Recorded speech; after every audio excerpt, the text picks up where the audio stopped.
Atop the fearsome Mount Vesuvius, about 70 escaped gladiators were trapped. Below, a 3,000-man Roman army blocked the only way down, confident that they could just wait for the rebels to starve.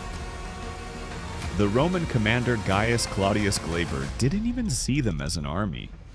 They were a nuisance, a policing problem that would soon be over. But the Romans made one fatal mistake.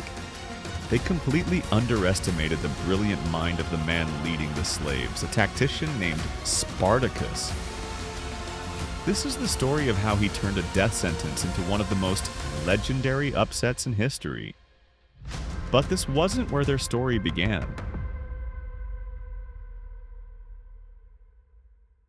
So, how did they pull off this impossible victory at Vesuvius? To get it, you first have to understand the world that created these men. The Roman Republic in 73 BC was a superpower built on conquest, wealth, and the engine that powered it all, slavery.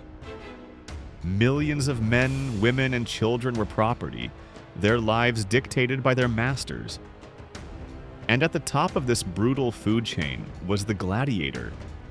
They were the rock stars and the death row inmates of their age. Pulled from the ranks of defiant prisoners of war, hardened criminals and deserters, they were celebrities trained for one purpose: to entertain the masses with their deaths.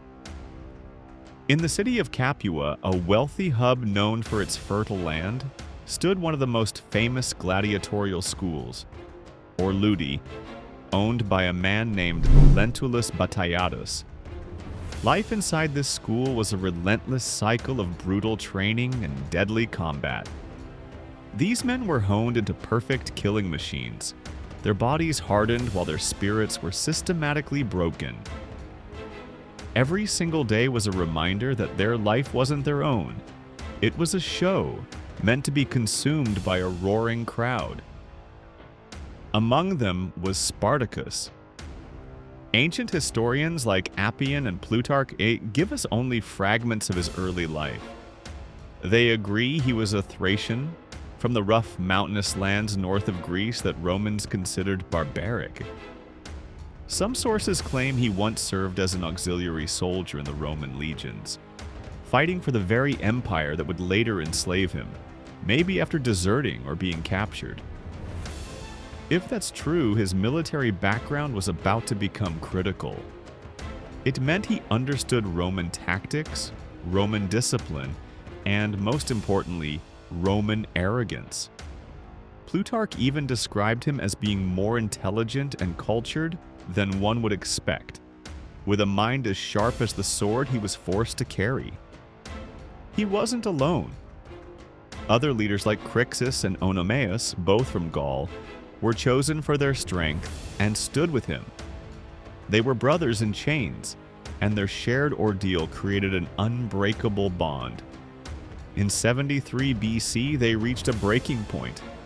A plot was hatched, not for glory or rebellion, but just for freedom.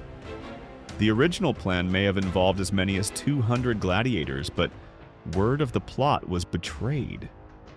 With their options narrowed to a quiet execution or a violent fight for a sliver of hope, they chose to fight. A group of about 70 men made their move. They didn't have swords, their first weapons were choppers and spit snatched from the kitchen. They fought their way out of the school, their disciplined fury overwhelming the guards. Once outside, they managed to seize a transport of weapons, likely a supply of gladiatorial or local arms. A stroke of incredible luck that armed them for the fight ahead. They fled Capua, easily beating a small force of local troops sent to stop them and capturing their military gear. The band of gladiators, now properly armed, began to raid the region. But they couldn't run forever. They needed a fortress, a place to regroup. They chose Mount Vesuvius. Today, we know Vesuvius for the catastrophic eruption that buried Pompeii, but in 73 BC, it was a peaceful, vine-covered mountain. Though its volcanic nature was known to the ancients, it had not erupted in generations. It was the perfect natural fortress. The slopes were steep, the terrain was rugged, and it was thought to have only one main path to the top.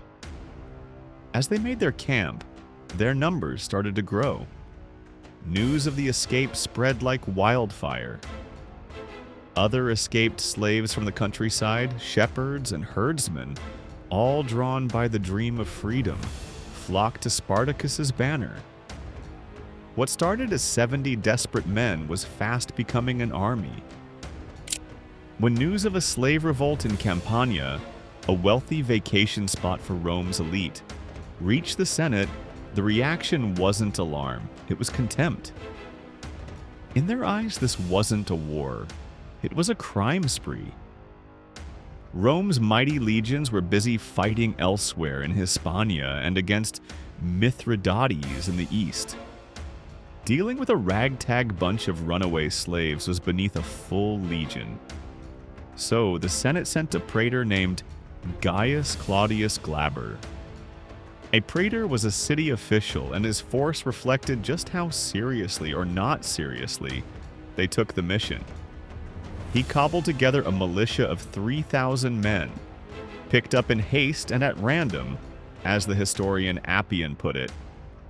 These weren't hardened legionaries, they were local recruits, poorly trained and ill-equipped for what everyone thought was a simple job: crush the rebels.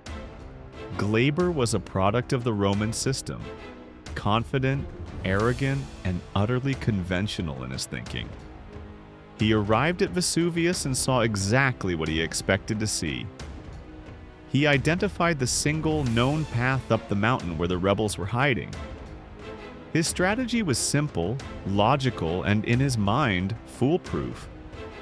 He wasn't going to risk his men in a bloody uphill fight against desperate gladiators. He'd just besiege them. His forces marched to the base of the mountain and blocked the only exit. They set up a fortified camp, cutting the rebels off from supplies and escape. Glaber's plan was to let nature do the work. Hunger and thirst would be his weapons. He was content to wait, sure that starvation would force a surrender, after which he'd make a brutal example of them all. The trap was set. From the Roman perspective, the situation was completely under control. The rebellion was contained. It was only a matter of time. Glaber and his 3,000 men settled in for the siege, never realizing that they were the ones who were truly trapped. They had the obvious path covered, but they'd failed to account for the one thing that could beat them: the unorthodox genius of their enemy. They saw a mountain, but Spartacus saw a weapon. For the rebels on Vesuvius, days turned into an agonizing wait. The thrill of escape had faded, replaced by the grim reality of their situation. Below them, the Roman camp was a constant reminder of the end that awaited them. Supplies were running out. Water was scarce. Fear and doubt surely began to creep in. They were some of the deadliest fighters in the world, but what good were their skills now? They were stuck, with sheer cliffs at their back and an army at their front. Starvation or surrender looked like the only options, and both led to the same horrific end: crucifixion, the standard punishment for rebellious slaves. This was the moment that forged Spartacus's legend. Here, in this hopeless situation, his leadership was truly tested. He had to find a third option, a path that no conventional military mind would ever consider possible.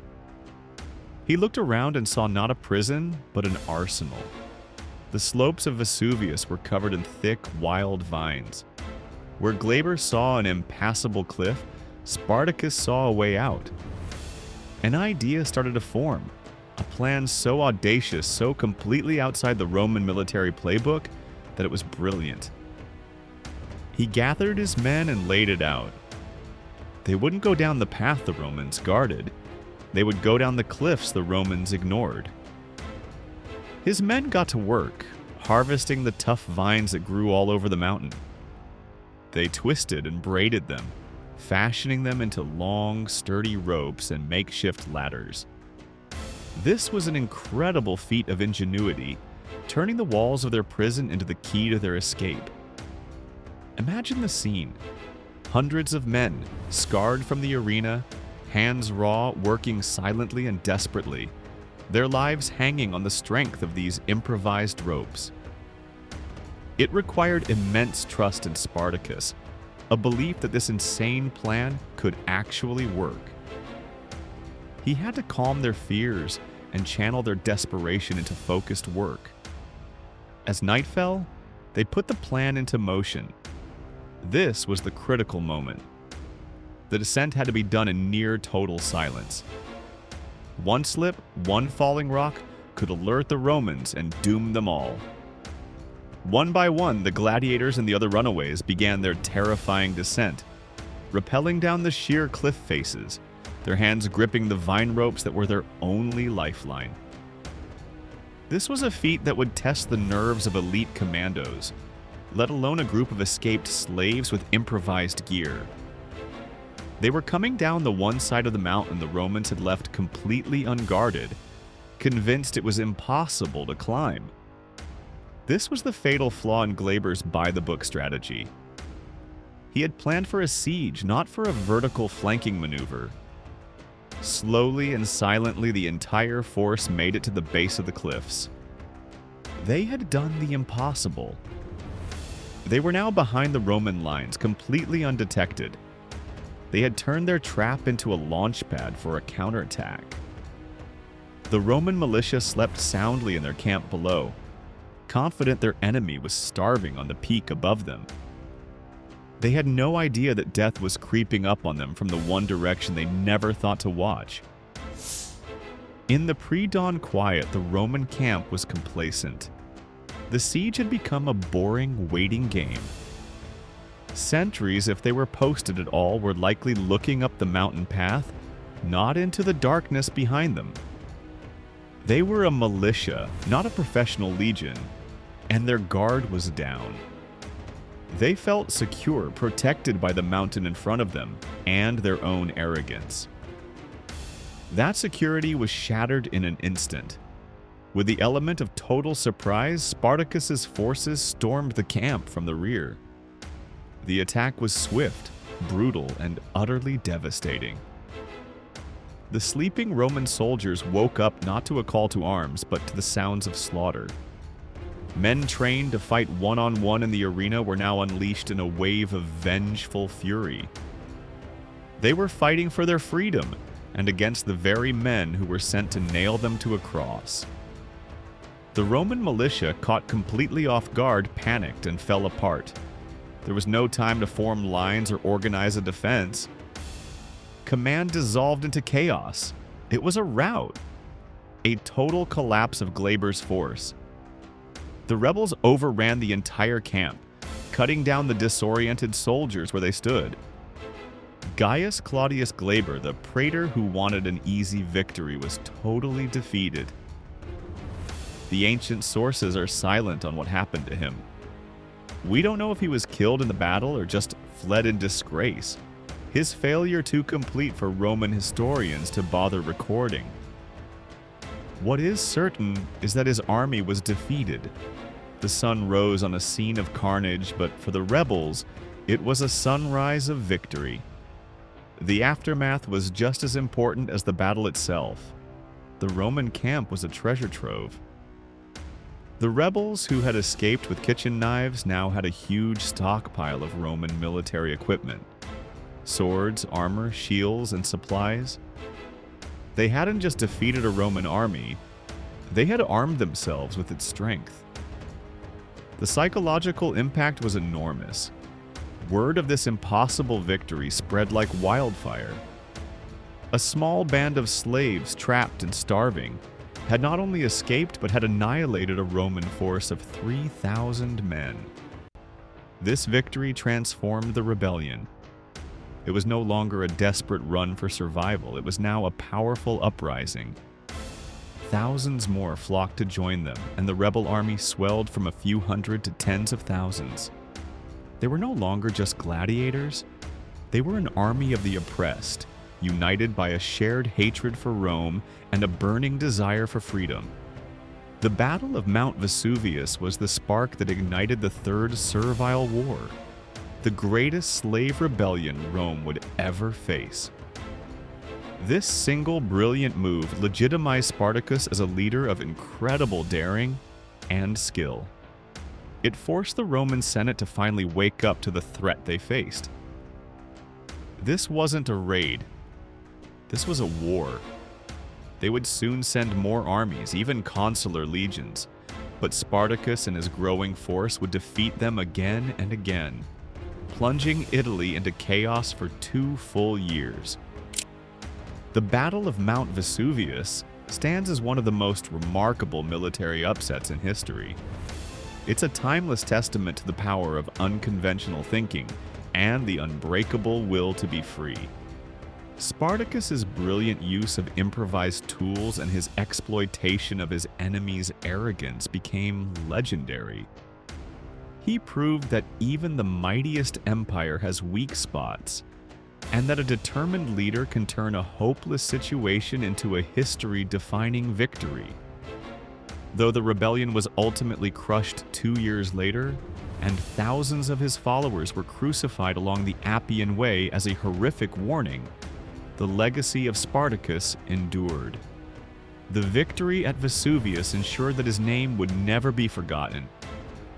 It cemented his place in history not just as a gladiator, but as a brilliant tactician, a charismatic leader, and an eternal symbol of resistance.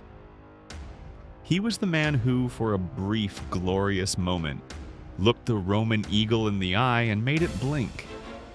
And it all started with a desperate gamble on the vine-covered cliffs of a sleeping volcano.